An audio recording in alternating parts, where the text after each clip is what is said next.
Hey everybody, back again with another video. Today I want to share with you a very late project. It's a design team project for Ephemera's Vintage Garden. Now, it's just been crazy around here. We're actually moving house, so you guys know what it's like, I'm sure. So I want to get this video up and running, even though it is a bit late. I have posted photos of it though, but just to show you what it's like on the inside. So I did do a single signature, and I did do a, oh my gosh, and I cannot even think of it, a daisy stitch on there. And that's the back of it as well. These brads, excuse me, that I used were actually from Stamping Up. Gosh, they were a while ago now, a couple of years ago maybe. I'm not sure if they still have them, they probably do. And the collection is Gentlemen and Scholars. Now the one thing that I did use in here were the Stamping Up, you know when you get, I don't know how to explain. Yeah, the paper that's inside of the box, when you get your products and everything, save it, because I made this album from the papers. Now, what I did do is, you've got like a long sheet, and then it's got a perforated edge, and then you've got another sheet. So I kind of tore it out so that it would have two sheets on there, and then folded it up. When I do get the next lot of Stamping Up order I've had ordered, I'll show you what I mean in the video, but these make great little mini albums, or junk journals I should say, and it creates pockets up the top as well, so which is fantastic. And you're recycling as well. So all I did do is, I had some tea stain paper or tea dyed paper, which I had kept to one side just in case, because I really wasn't sure what I was going to do for my second DT project. And then I was kind of looking at the Stamping Up paper, and I thought, you know what, I'm going to use that, because there's no point. I mean, I usually use it to put down on the table if I'm using mixed media or sprays or anything like that on my layouts. But I thought, what a better way of using it up than using it in a junk journal. Okay, so you're recycling again. Okay, so I left the cover pretty plain. I'd actually printed out the front of the collection and put it on the cover. And I usually use craft text for my covers, because I find that it's absolutely sturdy. I'll use craft text in my binding, in my albums. It's just so sturdy. But unfortunately I'd run out, so all I did was use cardstock in this one. So it worked just as well, but you know, with the craft text, it does work a lot better. It holds it a lot better, and you've got it lasting as well, so it doesn't tear. You know, it won't pull apart or anything over time. So love craft text. Okay, so the inside, I've just put a pocket here. I've actually you know, cut out this guy here and done like a photo mat, and that's the back of the paper, which is fantastic. I mean, you can use it as layering as well. Here I cut out a little ephemera die piece. That was I only put it there to really cover the prongs from the brad. Okay, so absolutely love that. So that's a pocket there. Then on every page, and I didn't stick any, because I'd run out of this cardstock, I didn't stick photo mats in every page, but this is just to show you, now hopefully I'm in camera view, that all of these pages have got pockets. So by the time you put your photo mats in there, you'd have extra room in there for journaling as well. Now, I did get asked to as well, and I can't find it for the likes of me now, but when I do find it, it was the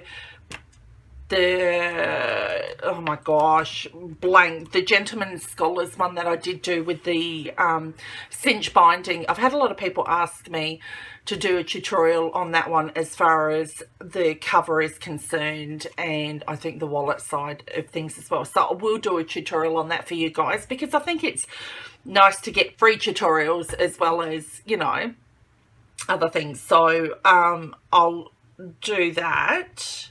That's on my next to-do list. So what I did do is these little bits here, all I done was put little belly bands on either side, and I did make the cards to fit in there. Now you can have it so that it's hanging over, or you can have it in here like this so that it can tuck underneath the belly band, and maybe you can put a sentiment or something on there. Now these will be great to put photos on as well, because then you can journal about your photos along the sides and what have you. So I only just put 2 belly bands in there, and the journal size actually measures at, oh, let me see, about just over 5 1/4 by 7 1/2. So not a bad size. It's quite a cute size. Once again, you've got, you know, your pocket up the top here as well. Then once again, I used my Tim Holtz stamps. Here I just created a pocket, you know, with another little mat here as well. Another pocket up the top there. I don't need to show you that. Created little pockets in here. I was going to have them flipping out and stuff, you know me, but I've got to try and tone it down as far as flips are concerned in my junk journals, because it actually gets too bulky, I think. But not bad for a single signature, though. I've kind of kept it down and minimized it. So what I did do is, this goes in here because I'd actually lost the insert for this side. So what I did do was actually layer the ephemera piece down, then I layered another one on top, but I only like wet glued it on 3 sides to create a pocket on here. Now to have another pocket for that to slip in through, so when you do your first one, okay, I only put a glue here and here, all right, along the bottom I think it was, and along the side here. So then that creates a little tuck spot here for this first one.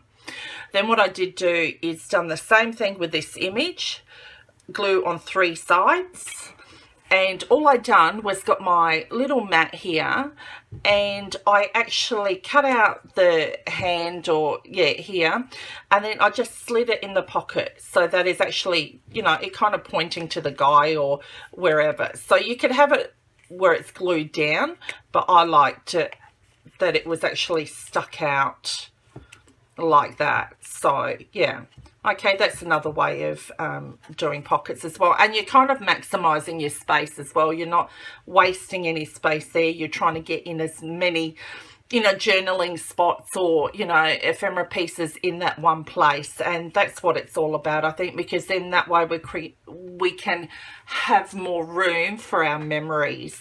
Okay, and that was just a tag that I'd cut out from the collection. That was one of the pieces there. I actually when I put this stamp set down, I was off a smidge when I'd punched this out, so it's kind of on the top of the punched out bit, it's stamped on there. But hindsight, I should have really, you know, stamped on there first, but oh well, you kind of think of these things afterwards. Now all I did do was stamp this piece on a tea stain, darker tea stain piece of paper, and just stuck it down there. You don't really see it, but you know what, it's easy to cover up anything that you think yourself is going to be is a mistake. In reality, there's no mistakes as far as I see it. It's all creativity, and you know what, you can always work around it, and nobody's going to know that it was a mishap. People will think that it's just part of the album, or that's the way it's meant to look. So don't be too deterred if you do make a mistake. There's always around it. Like I said, there's not really any mistakes in crafting, whether it be a layout. You are doing layouts to suit your needs. When you do layouts, you do layouts to suit your needs and what works for you. So if that looks appealing to you, then stick with that. Don't kind of, I think a lot of people get caught up going, oh my God, mine's not as good as yours, mine doesn't look like yours. Well, I see that everybody's work is individual work, and I think that's more important than having the exact same thing as somebody else's work. It's great to take inspiration from others, I think, for beginners especially. Me, there's a lot going on in my head, so whatever comes out, comes out. This is what you see basically with mine. But yeah, you know, I love it when people take inspiration or they do follow my tutorials, but how different theirs looks compared to mine when I make mine. And it's just brilliant to see that. I love, like I said, everybody's work is unique and individual, and, you know, keep it that way. Okay, so once again, we've got the stamp from Tim Holtz. I didn't really mind that it didn't stamp on there as well. And obviously, I use this typewriter. You know, it's funny, isn't it? When you start boxing things up or cleaning things out, you find a lot of things that you haven't used. And so I hadn't actually used this stamp set, which is, I was trying to find out. Oh, there you go. It was 2012. So it was from 4 years ago. I was trying to find out from, you know, when it was actually released and stuff. So this was 4 years ago and I hadn't even used it. This was probably the first time I'd used it. And so I did use the typewriter. There you go. The stamp set used. But I will use a lot of the other things on there as well now that I've got it out and stuff. So I used the typewriter from, that was the Pink Paisley Spring Jubilee it was called. So, and it's quite cute. It's got 22, sorry about the rustling. Oh, that's it there. So you get all of these stamp sets in there. And these are great, and I don't know why I didn't use them earlier. These are great for your junk journals and obviously, you know, your mini albums and what, or cards even. But lovely, lovely, lovely things to have in your junk journals. Okay, so that was that page. And of course, there's the pocket up the top. And then all I did do, and I don't know why I only put one bag in there, because I would have done, you know, a few of them, but oh well.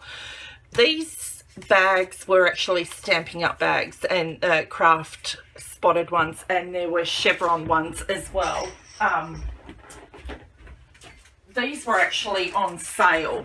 So these are the ones here. So I've got the spotted ones and the chevron ones. And I thought, you know what, I looked at them and I thought, oh, these are great. I can use them in my mini albums or my junk journals. So love those. And folded it in half, cut out the clock, and it made a cute little pocket on this side. Now on the opposite end, I just snipped off the edge as well, and it created another pocket for me. Okay, so that's pretty plain. Then we come to this side, and this side was so much fun. Once again, it's all about the layering to maximize your space. So if I deconstruct everything out of here, okay, now what I did do is I cut out the envelope that comes with this collection. Now I glued it down the bottom, just on the sides here. Then I love this guy, like you could see him on the envelope, but I wanted him to stand out a bit more. So I cut him out from the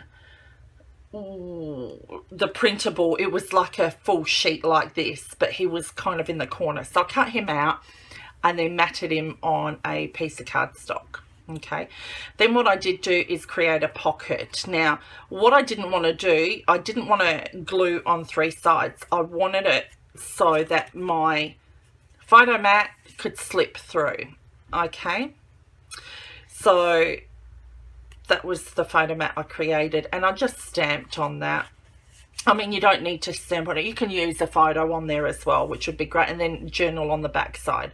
So in hindsight, I should have moved my envelope a bit over, because I would have loved to have it sitting in the center, but you know what, it doesn't matter.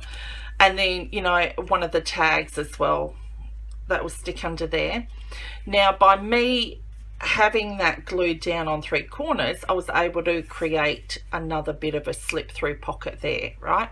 Then underneath this one, I could get another journaling card in there, which is a lot bigger as well. I'll probably cut one down, but just to give you an idea, so you could get 2 or 3 under there. Then you've still got this space for your envelope, or inside your envelope, so you've created that layering there, which gives you more opportunity for photos and or journaling. So love that, love that. Okay, pretty plain here. I really didn't want to chunk this one up. I just wanted it, you know, and this is great. I love this collection. We find it a lot of times I look online and stuff and I see a lot of female stuff, but we forget that there's guys around, or you know, our dads, or you know, our partners and what have you, and it's nice to give them something even though we think they might not use it. But I do believe that there's a lot of guys out there that do journal, you know, that do use these type of things, which is fantastic. So it's nice to make, you know, something male. Okay, so this is the other side of that bag. Okay, like I said, I cut the edge here. Now what I've done is made like a little belly band so that I can have little journaling cards in there, or you know, little tags in there. And then you could probably fit quite a few, you know, maybe 3 or 4, maybe more journaling cards in there as well, or photo mats. So which is really good. And then you've got another opportunity on this side to maybe stick another belly band or do another little pocket there as well, so that you don't waste that space. Okay, then I've just got a little tag here which I cut out. This is pretty plain. And then we come to this side. I kind of, when I layered this, I wanted it on an angle. I didn't want it straight across, so that kind of gives it, you know, a different look to it.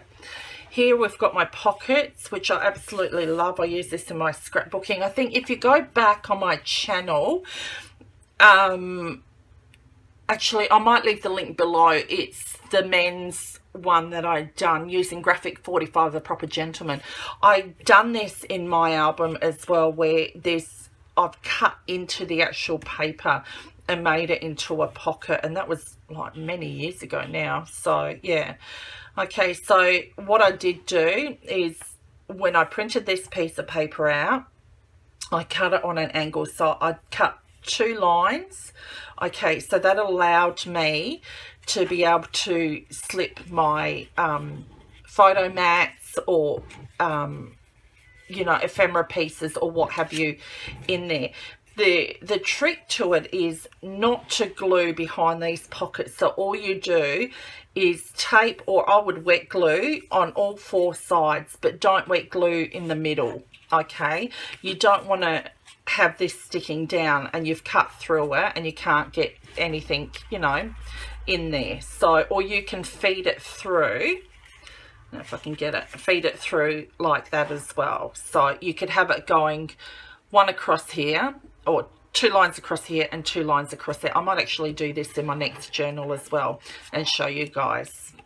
Okay, so you've got your pockets here and your pockets here. Okay, and then this is pretty plain, and that's another plain page, and I've yet to cover this over. So this is what I mean by the prongs that I use. So all I did do was feed, you know, my seam binding through there, and that kind of prong through the seam binding, you know, open my brad ends, and that allowed me to actually use that as a tie off there. I could have it longer, you know, I'll probably do it a bit longer actually before I cover the other side of the brad up. But that is my project. I hope it gave you some sort of insight in there. Please don't hesitate to ask any questions. I'm always up for tutorials, you guys know that, on the smaller albums that I do. And I hope you're having a happy, lovely weekend as well. It's Mother's Day, and heartfelt wishes go out to those people who don't have their mums around, which I don't.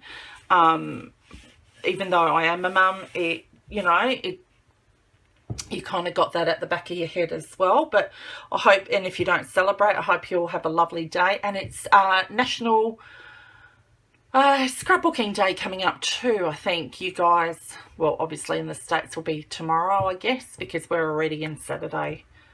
We've hit Saturday already. So have a great day nonetheless. Enjoy your weekend. Take care, and there'll be more projects coming up. Okay, take care. Bye.